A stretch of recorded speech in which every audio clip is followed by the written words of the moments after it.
So welcome, Doug. Thanks. Just a very quick thanks. It's great to be here. I haven't had a chance to say no, so it's fine. It happened all very fast. And that is true for everybody listening. Doug said, I said, maybe you should get you on your podcast. And he's like, oh, yeah. And I said, great, we'll do it tomorrow. And he's like, oh, well, then I don't get a chance to say no, do I? Yeah, it's fine. It's fine. It's good. I love it. Spontaneous. Let's just do it. You're awesome, Doug. Now, you've got Gippsland Adventure Therapy, and, you know, I've been watching you for a while, and I don't know, I get a bit jealous, I'm going to be honest, because, you know, I used to be a real outdoors bunny, and I just not getting enough time. To be honest, I've put on a few kilos. When I think about, you know, doing something outdoorsy, I'm like, oh, geez, that's a bit hard. But I see you just loving it. And, you know, what's the word? I'm going to use authentic, but it's deeper than that. Like you are, you're just immersed. Do you know? You're so into what you're doing that you love it so much, and that draws people in. I love you for it. I watch you and I just say, God, I love Dougie. I love him. I hope you don't mind me calling you Dougie. It's fine. That's totally fine. So you're going to be a man of few words, or are we going to get into conversation? No. So, no, I don't know what to say. Yes. I don't know. Well, we were just saying before you started recording, like talking about being authentic, and I was just saying how I was having a conversation with my wife the other night about running the business, and it's just like, I know what I'm doing is not the most efficient way of doing it, but I just can't do it any other way. Like if it's not me and if it's not authentic, I can't do it. And I don't know, that's probably my greatest weakness and my greatest strengths all in one. But no, I love it. I love what I'm doing. I mean, people say you've got the best job in the world. And I'm like, yeah, it's true. Yeah. And they go, you just go outside and play with kids. And I'm like, well, it's probably a bit more than that, but essentially that's the most important part. Like I'm outdoors and I love it. So I'm crap at anything if I don't love it. Again, it's probably not a great thing, but in this instance it is. And I love doing it. I love being outside. I love just doing, you know, adventurous stuff, but also it doesn't have to be throwing myself off a cliff. Just moving and doing cool stuff. And helping kids. That's kind of what I do. I've spent the last I think it's been over 12 years now working in like the youth space, working with kids with complex trauma in the out-of-home care sector. Back in another life. And running an adventure therapy program for traumatized young people, and and it's cool. And now doing my own thing, like just really, it's just been a bit of a whirlwind. Really, it's only been nearly, I think, 18 months, and I don't know, still don't know what I'm doing. Don't know what I'm doing when it comes to running a business. I have no idea what I'm doing there. But in terms of when I'm out in it with a young person, it's my happy place. It's my vibe. And it's been a very steep learning curve. I don't know what else to say. Well, you don't need it. You're skirting all over the place, but I bloody love it because you're hitting some really good notes there. But when you tell us exactly what is Gippsland Adventure Therapy, so we know what you're actually talking about. Okay, here's the spiel. You ready for the spiel? Yeah. So Gippsland Adventure Therapy is a youth wellbeing service where my aim is to have a positive impact on young people's mental health and well-being.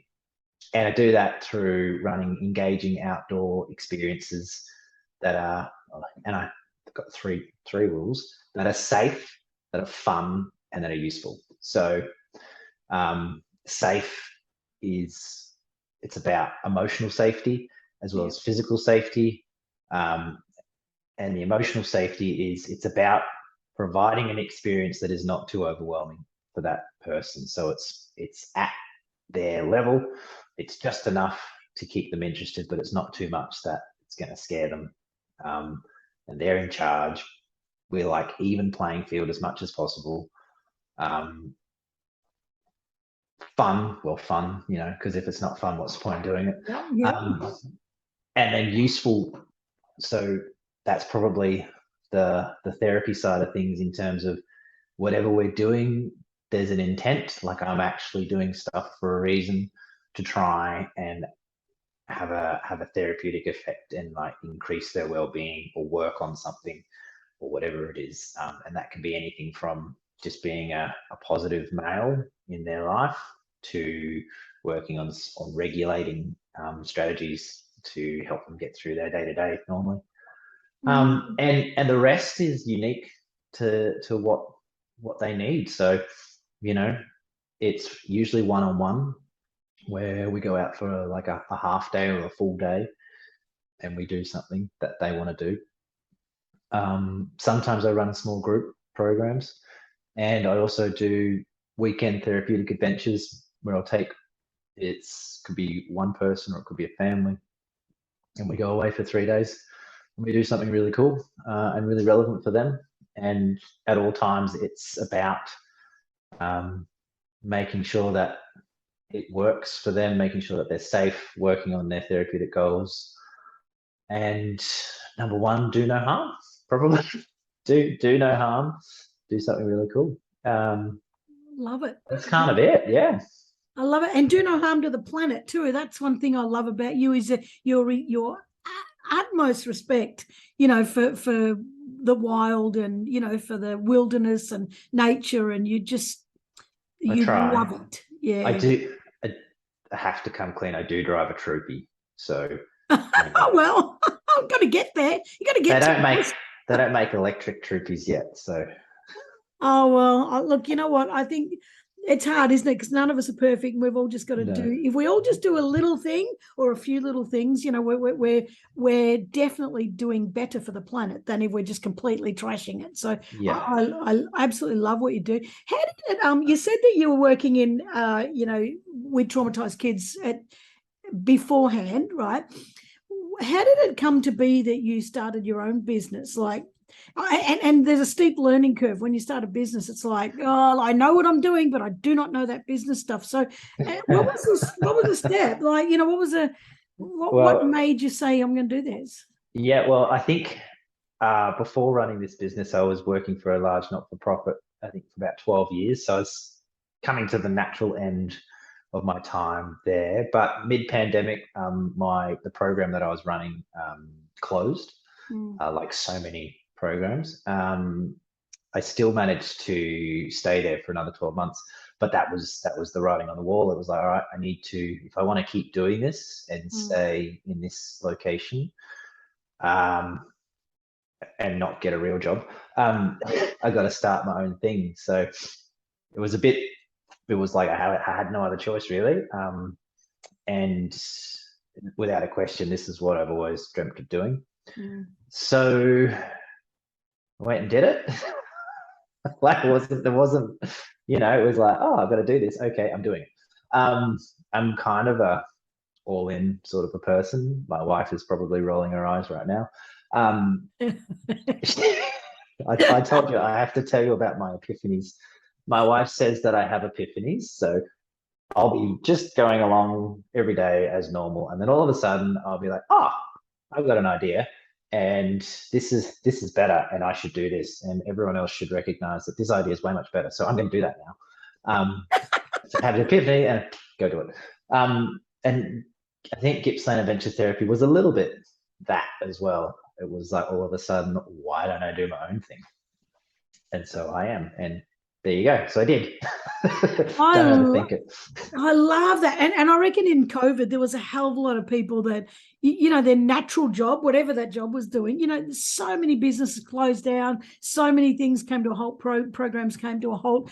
And I reckon it was, as much as there's a lot of sadness in it, and a lot of trauma for people, and am I going to have a job, and I've could lose my house and all that. There was also a lot of opportunity in there, for people to say, in fact, I was hoping that we'd all come out the other end and say, I'm not doing this shit anymore. I've only got one short, precious life, and I'm going to absolutely do my thing, but not everybody has done that. But I'm sure there's a lot of people who have thought of it. But you did it. Now, when you, I know you're saying, I just jump in, I have an epiphany and I just jump in. Your poor wife, that's all I can say. But I get it, because she's a superhero. It's a little bit the same here, but just we'll keep that under wraps. Were you thinking, you know, how I know my adventure stuff, that's really easy. The business stuff is really hard because I've never done it before. How much self-doubt did you have? How much, even though you said, I'm going in, I'm throwing myself in, were you like, I was terrified. like terrified? Yeah, absolutely. Well, I was telling you before, I still, like, it's probably one of my biggest challenges now. I still feel like an imposter when I talk like publicly in front of people. I was like, oh, geez, like, why are these people here listening to me? And it's just so much. Like, I don't know how to do GST or like a BAS statement, or you know, I had to get a licensed tour operator permit to work in national parks. I've never done that before. I don't know. And like, you don't know what you don't know. I think that's the scariest thing, but also probably the best thing, because if you knew everything that you had to do to start up a business, you would never do it. Yeah. So instead, you just put the blinkers on and you do it. And every day there's something new that you have to try and figure out. I don't know. I haven't had time to think about it. Like, I've got a few mentors, which I'm really lucky to have. And one of them was saying to me, you know, have you actually reflected on what you've done so far? I was like, oh, no, probably not until recently. But literally, I got 2 little kids, and this business is our sole income. We've got nothing else. There is no plan B. I just didn't have time to think about it, which is probably good, because if I thought about it, I think I'd be terrified and not do it. Not do it. So, but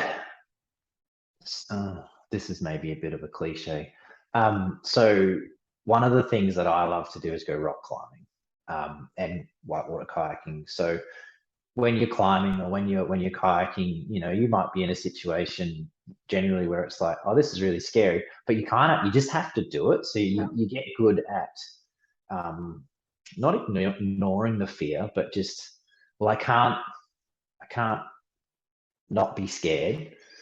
I just have to trust myself and go for it. And I think it's kind of similar with this, and I just have a strong hope that things will work out, or a strong belief in myself that I will figure it out. I'm still terrified. I still doubt every decision, and I hate having to, like, I'm on my own. I hate having to make the decisions on my own. Like, I need a parent. I need a parent to call. Like, I know what the right decision is, but I don't want to make it. So I'm very lucky to have lots of help to get me through it. Like, my dad is my bookkeeper. He was a bank manager. He's very good with numbers. I've got an old manager that I used to work with many years ago too, actually, who are very clever people, and they've managed lots of people. And I ring them and I go, I need to make this decision. And they're like, well, Doug, you already have, right? I'm like, yeah, I just needed to tell you. And then I got people that I know who do similar sorts of things to me, and I can call them and go help. And everyone's so generous, and so I think that got me through the self-doubt. And it helps when people like you say, oh, you're awesome. So I'd be lying if that didn't, like, give you a little, all right, well, everyone's saying I can do this, so surely I can do this. I don't know. I love it. I love what you're saying about confidence. You didn't say it, but it's you know, I teach confidence, you know, my leadership program, and one of the parts to that is that people think you've got to be confident in that end goal. So, for example, I have to be confident in business, you know, to be able to run my own business. But that's not actually true. But the truth is that you have to be confident in your ability to figure it out. That's the difference. When people pull it back to that, you know, I only need confidence in my ability to figure out the next step. you know, and most of us have the ability to figure out the next step, and you know, we can really do it like that. It's great. I love it. I love it. And I have no strategy. No, no. Geez, I tell you what, I've done some business courses, and you got your business plan, and I'm like, nah. And they're like, we have to have a business plan. I'm like, I don't have a business plan. I just know what feels right and what feels good, and you know what I enjoy doing, and that's what I go after, and it always works. And some people be like, oh God, nah, you can't run a business like that. But I do, and you do. I'm the same. Yeah, and my wife is the opposite. Yeah. But she has the faith. Actually, let's go on record. The faith that she has in me is almost as scary as like jumping in and running this business, because she was like, yeah, you'll make it work. I know you'll make it work. And she just totally just trusted me and just let me do it. So that's cool. Like, you know, no backup plan, nothing. And she's like, you'll make it work. That's fantastic. And same with my partner, they're trusting me. I think we've got like, we seem to be these two little pairs that are exactly the same, little magnets towards each other. Oh, yeah. I love that stuff. Now, you take these kids out anywhere, like you know, at the bush and out the beach, and you know, all sorts of amazing. Sometimes the park at, you know, just in town. Like, it doesn't have to be remote. It's just, you know. Yeah. Just taking them outdoors. Is it just, yeah. So why who are these kids, and why are they so important to you? Because they pay me. No. And that's on record, Doug. That's true. Like, you know, I wouldn't do it for free. No. The majority of kids, you can edit that out, right? The majority of kids that, fair enough, that I work with at the moment have funding through the National Disability Insurance Scheme, so NDIS. I also work with young people that get referred to me through maybe our Department of Family Fairness and Housing, like Child Protection, or a youth agency, maybe like Anglicare or others. And generally they're young people that they either have a diagnosis of autism spectrum disorder, and their parents are looking for alternative ways to, you know, help them develop and flourish, or they're young people working through, you know, the challenges of complex trauma, and then everything that comes with that, like, you know, delayed development, substance misuse, just disengagement, low mental health, but it's all wibbly wobbly, timey wimey, mixed mashed of everything, you know, whatever. Like it's yeah. And it can also be young people that are actually got, you know, a really great life, and the pandemic has just rocked them, and their parents are looking for something to try and re-engage them into life. Yeah, it's. What was your question again? No, just like what kind of, you know, who are the kids that join your program? And yeah, and I did ask why are they so important to you, and you said because they got the money, but I know damn well that you're just joking about that. No, I mean, of course we have to be paid to do a business, but you could have chosen to do this with, you know, schools that have got money and, you know, that kind of stuff. And the kids that you're working with have got some challenging behaviours, you know, and that kind of stuff. Now, a lot of people might. Oh, no. Well, I was going to say a lot of people might shy away from that, but you're going in there head first and saying, no, these kids are important, and regular therapies are not cutting it for a lot of kids. So yeah, why is your heart really feeling for these kids? Like, what's the attachment? Because I think I have I know I have like a big drive for making this accessible. So, you know, especially with a steep learning curve with autism and ASD. So many kids, they get a diagnosis of ASD or autism spectrum disorder, And then straight away with that diagnosis comes a referral to an occupational therapist, a speech pathologist, a psychologist. And it's like, and this is definitely not a criticism of those professions. They're all amazing. And I know some very amazing people within those professions, but they kind of get put into a box. Like, this is your diagnosis, this is your treatment plan. And I get so many, the majority of young people that I work with are with me because that doesn't work for them. Like, not nothing else is working, but like that in itself doesn't work for them. So like being outside, moving, and having something where, like, because I don't go in and say, all right, we're going to do this program with you, and you're going to do this, and then we're going to go abseiling, and then we're going to go carve a spoon, and then we're going to do this. It's like, hey, my name's Doug. This is what I do. I'm a bit weird. It's all about you. I'll do what you want to do as long as it's safe for me to do it. Let's go. And if you change your mind midstream, that's fine. We'll change it. If you say no to me, then I'll respect your no. Like, there's no pressure for you to do anything. You know, you can finish anytime. Like it. I think that I've purposely or subconsciously put it out there that the kids where nothing else will work are the kids that I really want to work with.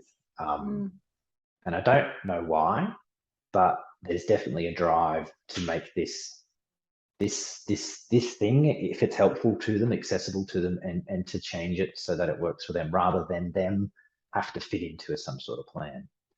It's exhausting. Yeah. I was having this chat with Ali the other night, and trying to figure out where we can make things a bit more efficient. But I'm like, I can't, because that's why people come to me, because that's what I can do. But yeah, it's takes a lot of energy, but at the same time, I get a kick out of it. So, you know. Oh, and you probably a big kick out of it because you're making a difference to, you know, making it. You're seeing the kids, you're seeing the smiles on their faces. You know, a lot of people start things because, not everybody, but a lot do start something because for them it goes back to something in their own childhood. You know, they didn't fit in, you know, or like I do get off the bench. When I was a kid, I invented everything and everyone laughed at me. You know, and now I'm bloody hell-bent. If you've got an idea, I'm going to bloody well help you get it up and running. You know, that kind of stuff. But how was it like for you as a kid? Like, were you a square peg they were trying to fit into a round hole? And you might not have been, but I'm interested. I had a privileged childhood. I grew up in Far North Queensland, running barefoot in the rainforest. My parents would, you know, let us go camping. They'd take us camping, you know, in different places. We moved down here when I was 10, so like it was my early childhood in Queensland. But no, they were very much supportive, and we'd go camping and we'd do stuff. And you know, they were the sort of parents where it's just like, well, you know, you do whatever you want. You know, they traveled a lot. They took us, my brother and I, to the UK when I was 5, and we spent 6 months in a motorhome traveling around the UK. Wow. In winter. My mum's from over there. Yeah, it just, so I think that was a pretty cool foundation where they were like, you know, you go and be you. Don't worry too much about everyone else. We were probably, as a family, a bit weird, and square peg in a round hole. Yeah, and then just kind of went, yep, off you go, do life. So I did. Yeah, but you're talking about a solid foundation there of naturalistic stuff, you know, and it's obviously I was going to say got drummed into you, but that's not true, because you obviously just embraced it because you wanted to. And what a wonderful gift, because a lot of kids, particularly now, I look at a lot of kids and they're not outside like they are. When I was a kid, I'm nearly 60, and we were outside. We got kicked outside. There's your bike, piss off. You know, don't come back till 5 o'clock. But now, you know, so many kids don't get to enjoy the outdoors. And I love that you're bringing it to them, because there's so much healing just, you know, being outdoors. There is. Nice segue. Good. There is. I think I mean, my parents just gave me the opportunity, and I took it. But what you just said, that like there's so much healing outdoors, there is, as long as it's safe. Yeah. I think we've come into this era now, like post pandemic and everything, where it's, you know, nature is healing, get outside, nature is the place to be, and I agree with all of that. However, it needs to be safe Yeah. for you to do that. So, Yeah. you know, for example, a young person, a person who's terrified of water, you don't go take them to the lake or the beach. Yeah. You go, hey, it's healing. Sit on the beach, be healed, and they're like freaking out. You know, you've gotta do it in a way that they feel safe. Yeah. Yeah, you know. So my wife, she's gonna kill me. She doesn't like white water that much. And when we were very young, I took her whitewater rafting, and you know, she'll never forget the trauma that I put her through, because I was young and stupid. And it's like, I like it, you like it, of course everyone likes it. You know, I just think there just needs to be a bit of caution with this move towards outdoor things. I'm totally behind it. I'm totally an advocate for it. But it's that inclusiveness, I think, is the most important thing. Yeah. Is like, yes, nature can be healing. Also, nature can kill you. Yeah. The outdoors is a beautiful place, but let's do it safely. Like, let's do it with someone who's safe, and let's do it in a way that is safe for you. Yeah. And I harp on a lot now about, with the kids that I work with, and anybody that'll listen to me, that it's not my adventure, it's your adventure. So for me, like, I'm probably undiagnosed ADHD. I cannot relax and sit still unless my body is exhausted. So I got to go out and smash myself. And for me, that's like going to get like a spa treatment or something, because I'm a bit weird. And only then can I just be like content and, oh, awesome. But I am a slow learner, and I have finally learned that most people aren't like that. So, you know, I continuously remind myself when I'm working with these young people, or for these young people, that it's not my adventure, it's your adventure. So, what I think is best for you is probably not what is best for you. I've got lots of ideas, but I need to be really, what's the right word? You know, in tune and empathetic to like what you're feeling and what you need, so that I can offer you the right experience. Yeah. And yeah, I think that's an art that I'll continuously be learning. Um, Yeah. yeah. So Yeah. sorry, nature is so healing, as long as it is safe for you. Safe. Yeah. I think that's important, and I think I've got a big push now. I really want to try and advocate and educate the outdoor sector around, you know, outdoor education, outdoor therapy. We need to make sure that it works for people. Let's not assume that, oh, you know what you need to do? You need to build resilience. Let's go abseiling. Yeah. Yeah. Well, hang on, whoa, you might traumatize somebody by doing that. Yeah. Yeah, let's do something that works for you. I love that. I love that. And I also love the safety thing. My family calls me Smoky Bear because, you know, I'm a bit of a killjoy as far as safety goes. You know, we shouldn't do that. We sure we should do that. You know, what if one of the kids gets hurt and they're like, oh, Karen, let's have some fun. And I'm like, yeah, but you know, I love it. So maybe another good segue. You talk about what's that? Feedback informed treatment. You know, and using that. What is Yeah. that feedback informed treatment? So it's developed by a very, very, very smart man by the name of Dr. Scott Miller in the States. And it's, I've got to get this right, otherwise I'll get in trouble. It's an evidence-based framework to measuring people's outcomes to ensure that the therapy that you're providing is relevant and is useful. So it's in the States. They have like empirically supported research and evidence towards delivering therapy, as we do here. And if you want to know more about it, you should get in touch with a person called Will Dobud, who lives in South Australia and runs his own private practice and adventure therapy service, and is a uni professor of Charles Sturt, or research Dr. Scott Miller. But basically, it's an evidence-based measure to keep track of people's outcomes. So, and it's super simple. It's almost too easy.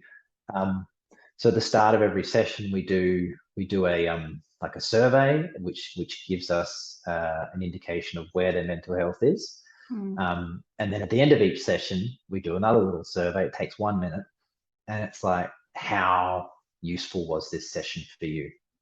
And so they get to score me as a facilitator, and they get to score me on like, how well did they think I was listening to them? How important was it? How much did they enjoy it? How much do they want to keep doing it? And there's like certain cutoffs. So if I get below a certain score, that's not acceptable, and I need to make sure that I'm doing better. So it's like checking in every session to make sure that the session is relevant for them, and we can keep track, and we do it together. Like, there's nothing hidden, and we graph it all, and it's all very pretty.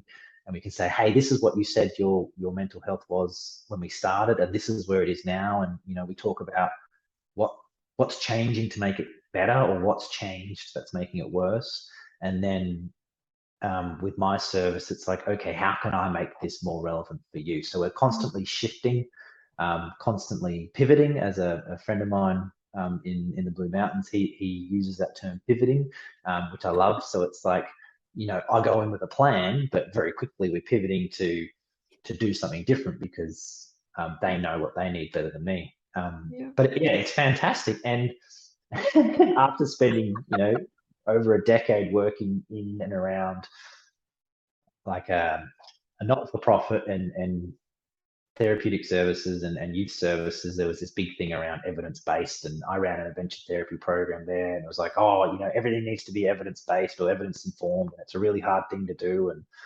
that's the gold standard to offering a service.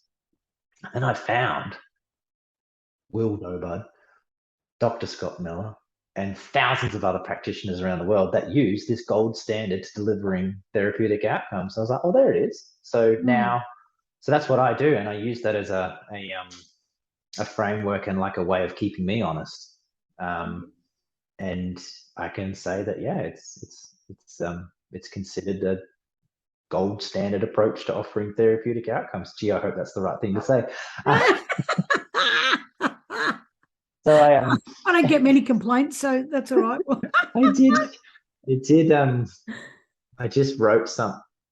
Okay, I did a post on social media, and it was like, what is adventure therapy? And it's like, adventure because we don't really know what's going to happen.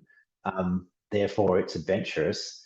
And therapy because we're using an evidence-based approach to getting therapeutic outcomes. And then the rest is kind of unique to you and what you find fun, safe, and useful. And that's it. Like, it doesn't even have to be outdoors. I prefer to be outdoors, but I have been known to take kids bowling because at the time that's what they needed. I once spent all day playing Uno inside in front of a fire on a rainy day with somebody because that's what they needed at the time. So, it's not all abseiling and whitewater rafting. It's what's relevant, and that's a great way of keeping it relevant. I love it. I love what you're doing. So tell us some of the activities. All right. So we've got Uno in front of a fire. We got whitewater rafting, abseiling. You talked about something about making spoons or something before. Yeah. Carving spoons out of wood. Yeah. I've seen you lighting fires, with the sticks and Yep. It could be fishing, it could be bike riding. Often we kind of put a few things together and make like a little adventure. So, I've done stuff where we've paddleboarded up a creek to then run along the rail trail to find a geocache, which are these things people hide everywhere. And it's like an online game that you can look at maps and try and find them in the real world. I regularly go up to a place called Jumbuck Park, which everyone should check out. And, you know, you can do things like archery or just go for a walk, rock climbing, caving, looking for fossils, surfing, snorkeling, paddleboarding, swimming. I'm like, my background is in running adventure programs and being a commercial guide. So I've got the training behind. So that's probably important to say. It's like, I'm not just a dude that, let's go do this stuff. I've got a training which is recommended by the Australian Adventure Activity Standards. I think I said that right. To do these things safely. And it's so useful, because then when a young person goes, oh, I really want to try this, it's like, yeah, I can do that. And we just kind of do it to a level that works for them. And that's another beautiful thing about doing stuff one-on-one is, you know, say we're going to go snorkeling, we totally make it fit for their level of ability and interests and needs. And then we just progress as they need it to progress. And then we might go snorkeling, but instead we spend the entire time, I don't know, playing Uno instead. So, and I've seen you have a you know, next to your troop, you have a little amplifier, and on a beach amplifier sitting in and a kid playing the guitar and electric guitar. It just looks so much fun. This looks great. Well, it's number one rule. We've got to have fun. But just coming back to just whatever works. As long as I say to everybody, I'm happy to do whatever works as long as it's safe for me to do it and my insurance covers it. Yeah, that's a good point. A good point. Have you got any really deeply impactful story? Like, is there a one instance that you can recall, you know, of a kid really having a breakthrough, or it being really impactful for that kid, or maybe for you? I got a few, but the one I'm going to say, there's a young person that I'm still working with at the moment, and when we started, I had no idea what to do. They very young, and through consulting with mum and dad and the young person as much as possible, we all came up with a plan that we were going to go out to a private bush block, someone that I know that gave us access to their property. And literally our first session, we just walked around and they pulled up weeds and broke sticks and pushed over, you know, dead saplings and things like that. Did that for 3 hours. I was like, oh my gosh, what are we doing? Like, I have no idea what's going on here. And then after a while, like, their mum gave me the feedback that, I don't know what you're doing, Doug, but like, this is working. Wow. And school was saying, you know, after they see you, you know, we get like 4 or 5 days of really rounded, regulated sort of young person. And then I think the feedback from their psychologist too was saying that this is having a great impact. And I've gone from, and I learned a lot through it too. So I went from kind of going, oh, I don't know what I'm doing here. I don't know how relevant this is. I'm actually struggling to stay engaged because I'm just walking around the bush with a shovel, digging up weeds, and it's boring. But then, like, I, you know, started learning and going, well, it's not my adventure, it's theirs. And what sort of happened now is that we were doing it monthly, and I was like, oh, I don't know how I can do this. But to now we do it every 2 weeks. And it's like it's a part of their sort of fortnightly life. They spend 3 hours with me. They know, like, they go, oh, I need to go see Doug. I need to do this. And we do, you know, we do what we do, and then it regulates them, like their body, you know, whatever it is, they get the energy out, they process stuff from the 2 weeks before while we're in the bush. You know, wow. The other day we had a Tonka truck, and we were driving a Tonka truck around, and that was just what they needed. And now we're looking at, okay, how can we try and work out some strategies so that we can take whatever's working here and maybe do something hopefully less destructive than pushing things and breaking things, but in your everyday life. And it's just it's now like I look forward to spending time with this young person whenever I see them. And I think just because it taught me so much about my expectations, you know, oh, you don't have to get to the top of this mountain, or you don't have to learn how to snorkel, or don't, you know, I don't know what you need, so I just need to go in with an open mind and be flexible. And it's just, it's so rewarding. It's like a huge success story.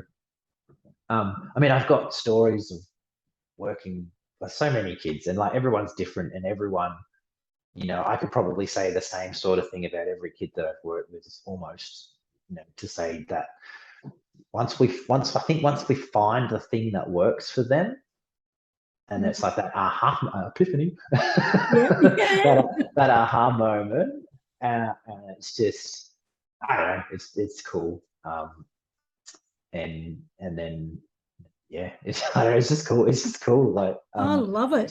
To go in there and just to go, I have no idea what you need, and you have no idea who I am, and this is very awkward, and I know it's awkward, but I'm going to do everything I can to try and make you feel safe and comfortable and enjoy yourself, so then I can try and figure out with you how to make this actually useful. Like every time you start, I'm jumping now, sorry, but every time you start with a new person, like it's that weird, sticky awkwardness that I feel, and I know they feel, and I feel the responsibility to try and make them feel safe. But like once I know we can get through that. And once we get through it, when we find something that works, that's probably, that's pretty exciting. Wow, it's kind of addictive. Yeah, I bet. Yeah, I love it. Cool. I love it. And like I might say too, like I'm still in contact with some people now, they're grown-ups, that when I first started, you know, working in an out-of-home care organization, running an adventure program over 12 years ago, I'm still in contact with a couple of them, and just like to see how they've grown, and just the cool people that they are. And I don't know, a little bit selfishly, you go, oh, I had like a teeny tiny part of their journey, and I got to sit there and see them when they were 12 or 13 or 14 or 15 or something like that. And now I get to see them again when they're older, and I can see the ups and downs that they've had. And it's cool just to talk to them, and they go, oh, you remember when that happened? And there's one young fella, well, he's not so young anymore. I think he's like 25 or 26, maybe even 27. And we chat about the trip that we did. He's like, I'm your age, but when you took me away. And I was like, yeah, it's weird. It's a spin out, isn't it, mate? So that's cool. Just that, I don't know, everything in life is about relationships. You know, forget about the theory, forget about all the clever stuff. At the end of the day, if you can't form a relationship with somebody, you got nothing. Maybe that's harsh, but like really, that's it for me. That's the success in helping people, is my ability to find a connection with them, and like a real one, not a fake one. And hold a relationship with them, and then make sure that I can help. Yeah, I agree. I think relationships are everything. And we won't go down the whole harsh, if you haven't got a relationship, you're screwed up, you know. But I do agree. I think it's so important. It's so important to build good relationships. But now, Doug, there's going to be other people who I do have people on this who listen and think, I just want to start something. I just can't yet. You know, I just can't push myself over that line. What do you want to say to them? Well, at the risk of sounding a bit sort of cliche and corny, like take me, like I did outdoor therapy, or adventure or whatever. Like I know that through and through. Don't worry about the business stuff. Yeah. Like if you have a craft or a passion that you do well, and you can talk for hours about unprompted, like me. Yeah. Don't worry about the business side of things, because you'll find a way. Yeah. And if you don't know how, find people that do, and bugger them, not like annoy them until they'll help you. Like just keep bugging them. and say, hey, be my mentor, until they say yes. Because that's, I think for me, aside from being good at what I do, I couldn't have done it without the help from mentors. Yeah. That's number one. Yeah, totally. I agree with you. And I think just do it. Yeah, just do it. I know. And often we think we've only got to have, who's your mentor? But I think that we should have lots of different mentors that we ask different things of, and so that we're not smashing one of them all the time. But it's kind of like, well, I need to know about this, so I'm going to ask this person, and I need to know about that, so I'll ask that person. I've got like 3 old managers. I've got someone who I get clinical supervision from, who's 10 years younger than me, and I consider her a mentor. Shush. I've young people that I used to work with.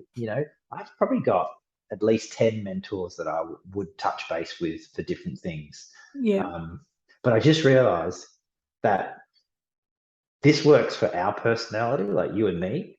But someone who is more thoughtful and thinks it through will just be sitting in the corner rocking, going, "Oh, just do it, whatever, Doug, you idiot." I know.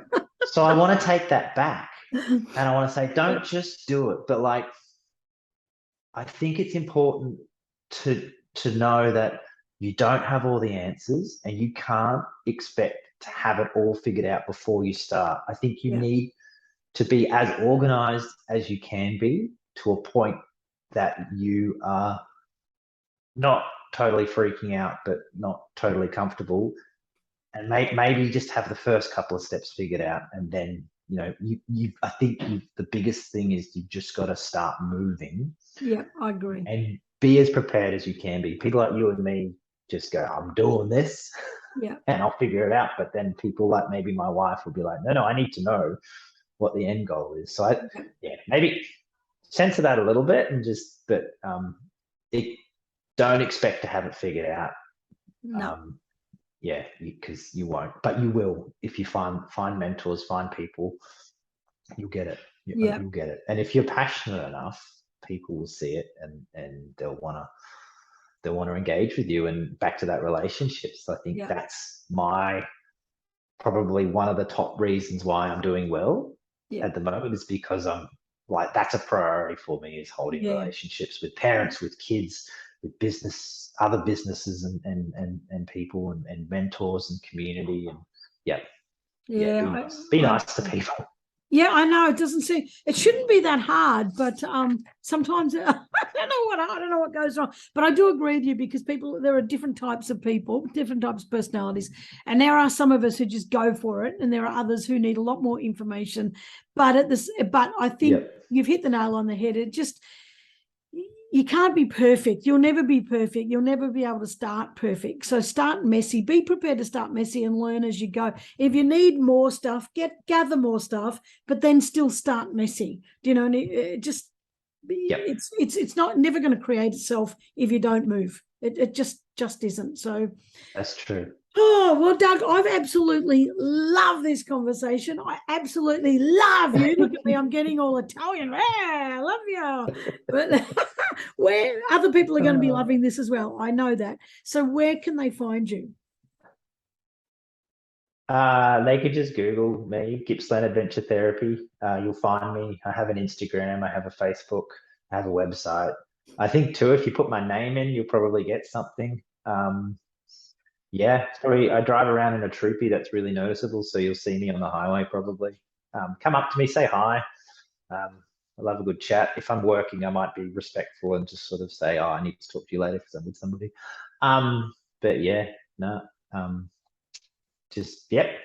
Google's probably the best way. I love it.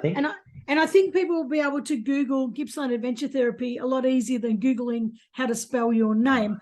So it's Doug Moczynski, but there's a lot of C's and Z's and Y's and stuff all thrown in there. But and you're also on LinkedIn as well. So and I'm going to put all those. Oh yeah, I don't check that often. Oh, well, it's still there, but Doug's very responsive to email and to, through Messenger and all that sort of stuff. So I'll put all those links in the show notes anyway, so people can get hold of you. But I have absolutely loved this conversation, Doug. You're a bloody legend. You and I are both going to be talking at the Hero Roundtable conference in Yarram in November, and I can't wait. And you're going to have to watch it, Doug, because I'm probably going to run around the whole time trying to run after you and cuddle you. So why the straight face? It's fun. Oh, you love it. I love hugs. It's okay. I love them. I'll hug you back for sure. Oh, thanks, Dougie. So for those of you just listening and not watching the video, he when I said it, he just had this straight face and looked at me like almost horrified that I'd be running around chasing him for cuddles. No, you're fine. I love you. Hey, can I? I forgot to say something. Can I add something to the? Is that okay? You can cut it out if you want. But it's kind of a serious thing, and it's something that I really want to get people to do. So feel free to cut this out. No, I'm not cutting it out. Go on. But it's so important to teach kids about consent, and so with young people growing up and adolescents, like, please, kid, just role model asking consent for stuff and respect people's autonomy over their bodies and their mind. So it's just a really important thing for me, and I know that you run a similar race. So when you're thinking about doing new things and all that, don't forget